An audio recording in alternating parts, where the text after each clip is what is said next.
बच्चों, कैसे हैं आप सभी? मुझे आशा है कि आप सभी अच्छे और प्रसन्न होंगे। चलिए आज हम पढ़ते हैं पाठ 11। यह है सबसे कठिन समय नहीं। ठीक है, इससे पहले हम पढ़ते हैं पाठ परिचय।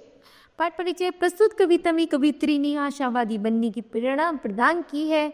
कवियत्री ने प्रकृति और समाज के अनेक उदाहरण देकर यह सिद्ध किया है कि अभी सबसे कठिन समय नहीं आया है। ठीक है, करते हैं इसकी शुरुआत। आइए कुछ करके सीखें। आशावादी से क्या तात्पर्य है? नहीं, यह सबसे कठिन समय नहीं। अभी भी दबा है चिड़िया की चोंच में तिनका और वह उड़ने की तैयारी में है। अभी भी झड़ती हुई पत्ती थामने को बैठा है हाथ एक। अभी भी भीड़ है स्टेशन पर।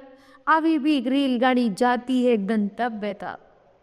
यहाँ पर कवि बता रहा है कि ऐसा कठिन समय है कि जिसमें हमें आशावादी बना रहना चाहिए। अर्थात जैसे चिड़िया की चोंच में अभी तिनका दबा है, उसे आशा है कि वह उसे खा लेगी। ना जाने कौन सी परिस्थिति से तिनका गिर जाए, लेकिन अभी भी उसे आशा है कि वह तिनका मिल जाए तो वह उसे अवश्य खाएगी। उसी प्रकार वह जैसे चिड़िया जब तिनका ले लेती है वह उड़ने की तैयारी में चलती है, उसी तरह अभी भी झड़ती हुई पत्ती थमने को बैठा है हाथ।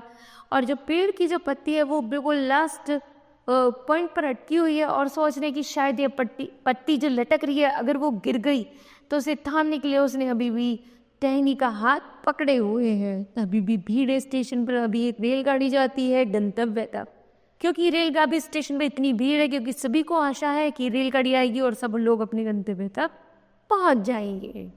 जहाँ कोई कर रहा होगा प्रतीक्षा, अभी भी कहता है कोई किसी को जल्दी आ जाओ कि अब। जब कोई प्रतीक्षा करता है तो मानो ऐसा लगता है जैसे वह हमें बुला रहा हो और कह रहा हो कि बहुत देर हो गई और तुम अब वापस आ जाओ। सूरज डूबने का वक्त हो गया, अभी कहाँ जाता है? और कहा जाता है कि जब सूरज डूबने वाला होता है तो हमें उससे पहले अपने गंतव्य स्थान पर पहुंच जाना चाहिए। उस कथा का आखिरी हिस्सा जो बूढ़ी नानी सुना रही सदियों से, दुनिया के तमाम बच्चों को अभी आती है एक बस।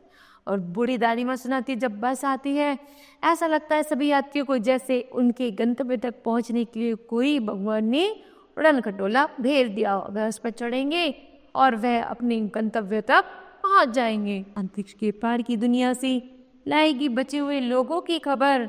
नहीं, ये सबसे कठिन समय नहीं। ठीक है, वो कह रहे हैं कि अब कोई ऐसा कठिन समय नहीं है। अब तो हमारे पास इतनी सुविधा हो गई है कि हम लाखों देश विदेशों से अपनी क्या कर लेंगे, अपना देश विदेश लाखों से हम क्या कर लेंगे, अपनी सारी खबर पहुंचा लेंगे आसानी से, है ना, और आसानी से अपने गंतव्य तक पहुंच जाएंगे। ठीक है, तो बताओ बच्चों, आपने इन पंक्तियों से क्या सीखा? तो हमने सीखा कि हमें एक तो आशावादी होना चाहिए और हमने सीखा कि हमें कठिन परिस्थितियों का सामना करना चाहिए। ठीक है, तो मुझे आशा है यह पंक्तियां आपको समझ आई होगी। धन्यवाद।